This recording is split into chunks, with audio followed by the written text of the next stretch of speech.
Have you ever thought about spending more than just a short trip abroad? Spending actual lengths of time there? Now, maybe you might have done this in college, or maybe you've thought about backpacking through Europe or whatever it might be. Well, it's one of the things that we thought about too. And a few years back, my wife and I decided to bring our two kids that were about 2 and 4 at the time down to Mexico. Now, we looked at a ton of different areas, from Cartagena, Colombia, to Belize, to Costa Rica. We thought about actually going to Europe at one point, but realized we probably wouldn't be able to bring our family and friends down there, so we needed to find a place that was a little bit closer. Now, we had stayed on part of Vallarta. We thought about at times going on vacation to Cabo San Lucas or in Cancun, where we had been before, but we didn't really find a place where we thought we could stay for the long term. And we were looking at about 4 weeks down there. And this would be the last time that we were able to choose any time that we wanted to go for that extended period of time. Then COVID happened. We kept him out a year from kindergarten, ended up being a good decision, but we found a place called Merida, Mexico. Now, we ended up staying in a beach town that was to the north. Merida is a colonial town. The place to the north was called Guaymatún, a little township up there. We found a beach house. It was amazing to have little kids at.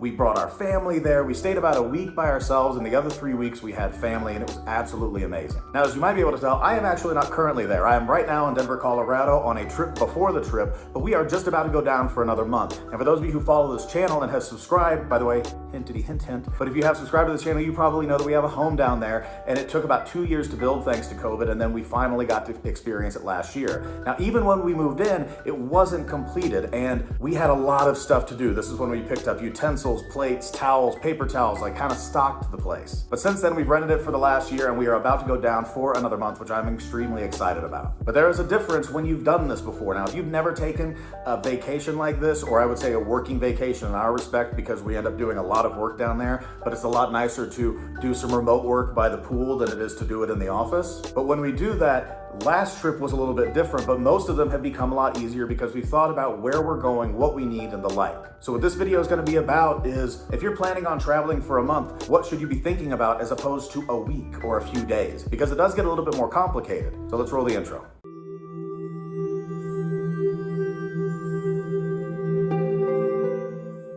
Now, I know that intro was a long one, guys, so thanks for sticking around, but my name is Alexander Howell. This channel is about Merida, Mexico, Yucatan, our journey in our home, and obviously travel and real estate and the like. And so if you do want to follow stuff like that, please feel free to subscribe to the channel, hit the like button, and the little bell right there, that's going to help let you know anytime that I either go live or one of these videos goes out. On top of that, I have all of my information down below, which I'll talk about at the end, but you can basically find me at Alexander from KC on social media. That's Alexander from KC, like Kansas City. Instagram is my main thing, but I have all of my communications stuff down there. If you want to send me a text, an email, anything like that, everything is down below in that description. So while you're watching this video, check that out too. But the number one thing that I've recognized when you're traveling for the long term is that you pack in a very different way. Now, you might think, oh my gosh, I'm packing for the long term, I need a bunch of clothes. But if you're going for several weeks to a month, you're not going to have a new pair of underwear every day. You're going to have to find a place to wash your clothes. Now, for us, this made it actually a fairly easy decision, because that just meant that we needed to make sure that we had a washer dryer in the place that we were staying. It seems like a very obvious thing, but especially when we stayed on the beach, we were 20 minutes away from everything. A laundromat was going to be very difficult for us, so we just ended up making sure that on Airbnb, we checked the washer dryer thing and made it easy. And speaking of Airbnb, that's a really great website where you can really kind of narrow down everything that you need. So things like Wi-Fi, a pool, which is important in an environment where it's about 95 degrees average right now this time of year. Air conditioning, very important. All these things become incredibly important, and you're able to really kind of filter everything down to the places that you might want to stay. Now, the other thing that you might want to think about is the actual size of the place. If it's just you and one other person, you might think having a big, nice house would be kind of fun, especially because of the cost of living and the prices down there. But at the same time, you're also going to have to pay for air conditioning, at least where we are. And that basically means that if you go above a certain point, the air conditioning bill is going to revert a little bit back to you. That's just a normal part of the contracts. I know a lot of people complain about that there, but the reason is because the energy consumption rate is so expensive that you have to basically say you're able to have this, but if you want to turn the AC down to 60 and do that for 4 weeks,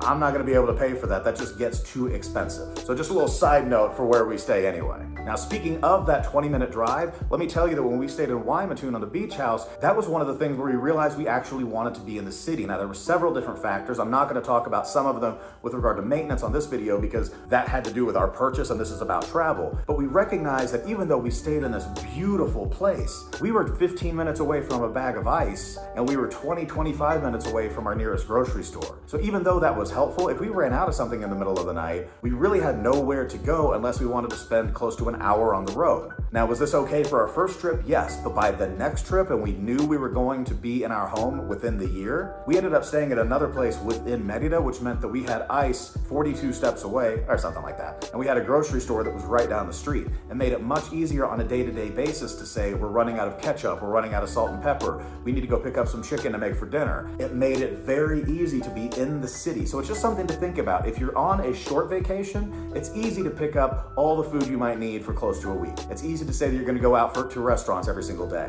But when you're actually staying in a place where you need to be there for a month, you can only go to McDonald's so many times. And I only say McDonald's because that's ubiquitous, right? But you can only go out to eat so many times before even in a place like Merida, it starts to cost money because you're not just going to want to go to the corner taco shack every time. And I know some of you are saying, I absolutely do want to do that. But the fact of the matter is you'll probably want to go out to nicer places as well. I love the places that are close to us that have tacos, cochinita pibil, sopa de lima, and all of these different kind of local things, local flavors that we can have that are even more special. But every once in a while, I want to go to Crabster and actually get some like oysters and some stuff from the sea and have expensive drinks and that kind of thing. And if I went there every day, it'd get expensive. Now, this is the same as the city, but on vacation, we like to treat ourselves. But if you're staying on a long-term vacation, it might be something you want to think about a little bit different. So again, short vacation, beach is very easy. Same reason why it's easy to stay in a hotel. But if you want to stay long-term, you might want a house that has all of those things so you can stay and not have to worry about figuring out where to go for everything and save a little money in the process. Now, the next one I know is near and dear to our hearts, and it's actually going to be something where if you're watching this, you probably have the ability to get it, and that's Wi-Fi. Now, this is another thing that you kind of filter down to in a site like Airbnb, and it's obviously becoming very popular, but you will find places that have different Wi-Fi. On the beach, it was a very limited network, and it was basically cell towers talking to each other and then lines running down to your computer, which was fine. It was absolutely fine. The problem was, in our situation, that only one or two rooms really had great signal. Now, you can handle this with repeaters, but even in that situation, the megabits per second were so low that it was a little bit difficult. Now, on the beach, this is completely fine, and we were able to do conference calls. We didn't actually have too many issues outside of just being in different areas of the house. But in the city, it's a little bit better because they actually have like the fiber networks or the cable networks where everything isn't just like talking to each other via cell signal, which it can be fine, but it was just a little bit more consistent with what I found. And you can also get higher speeds depending on the area. Now, we only have 50 megabits a second as opposed to a gigabit in the city where we originally lived, Kansas City, in Denver now, but Kansas City is where I'm from. But we have gigabit internet. It's very good, very fast. I can upload videos incredibly quickly. Down there, it's not as fast, but I can still do all my YouTube videos. I can still stream, conference call, and we can be doing that in several devices in the house and have absolutely no issues. But it is something to think about. Depending on where you are, you might want to ask them about the Wi-Fi signal to make sure that you can achieve all the things that you need to do, because if you're staying there a month, it's probably going to be a little bit of remote work. Maybe not, but for us, it absolutely is. Now, I touched on this a bit earlier, but I'm going to say this again. One of the number one things that I noticed from different areas is that 20-minute drive to a grocery store and stuff like that. That can be really, really important, but also because of how you do it. If you want to rent a car for an entire month, that's completely fine. But if you're used to taking public transportation or taking Ubers for the places that might be a little bit out of reach, but everything else is fairly close, then you probably don't want to go to a place that's 20 minutes away from everything. You probably want to go to a place that actually has all of that around you. Now, Merida, for the most part, it's cheap to Uber everywhere. There's an ADO bus that if you want to go to the beach, you can go, and it's a really good thing, but it's also very inexpensive to do that. And you kind of learn those tricks. And the best way to do all of these things is look them up ahead of time. And I know that seems like your mom and dad's advice, but I promise you it is incredibly helpful. When you look at an Airbnb, when you look at a city, try to find the areas that are important. Obviously, go on YouTube to videos like mine. I've got tons of them that talk about it in my area. But if you're going to a different one, there are all kinds of videos that can tell you where you want to be, what the places are, the type of restaurants that are the big ones. And the more tight group you can get, the better you can find a place to stay. So where we are, we're just a kick out of kind of the main area, but we're within about a 15-minute walk of basically everything. So the buses that I was talking about that take you to the beach, that's about a 20-minute walk. The Grand Plaza area, that's one of the biggest popular tourist destinations that has like the big cathedral, which is the most photographed place in Merida, I believe. That's less than a 15-minute walk. We have places all around us for food. We have bars, we have restaurants, we have grocery stores that are close. We have tortillerias right down the street. We have a market down the street. We literally were looking at all of the areas that had that along with the price. So the rental might be a little underpriced compared to some places that are right in the middle of that epicenter of town. But if you can look around on Google Maps and see that you've got a little convenience store, a grocery store, you've got some different pockets of places where you can help the local businesses and stuff like that, and they have all of the things that you might need, you might be able to save yourself a little bit of money for that month's trip by being slightly outside of the main area, but still having access to everything that you need on a day-to-day basis. For instance, in the place that we stayed right before we got our place and took possession of it, it was in a fantastic location out of the main boulevard of Paseo de Mateo. It was next to a restaurant that's kind of known as an expat hub, and we had an absolutely wonderful time. But it rented for a lot, especially for what it was. Ours probably rents for about the same as that place right now, and it's much bigger, much newer, larger pool, all kinds of different features. Not that the other one wasn't bad, but because we're just a little bit outside of the city, we're not gonna ask for the same amount of rent that a place like that will. So again, just something else to think about. And all of these suggestions, everything that you have, this is about long term. This isn't about a short term place. If you're going for a weekend, get a hotel room so you don't have to worry about cleaning up your messes and you're good to go. But if you're thinking about long term and you know that you're gonna spend a little bit of money to do it and you wanna make it worth it, absolutely follow those pieces of advice. Look it up on Google. Make sure that you've got a bunch of good stuff around you. Make sure that you're not in an area where you're uncomfortable with the drive or the walk to get all the things that you might need. Also, one thing to add, make sure that you pack like you're staying there long term. And I don't mean bring a lot of stuff. I mean, recognize that if you have laundry,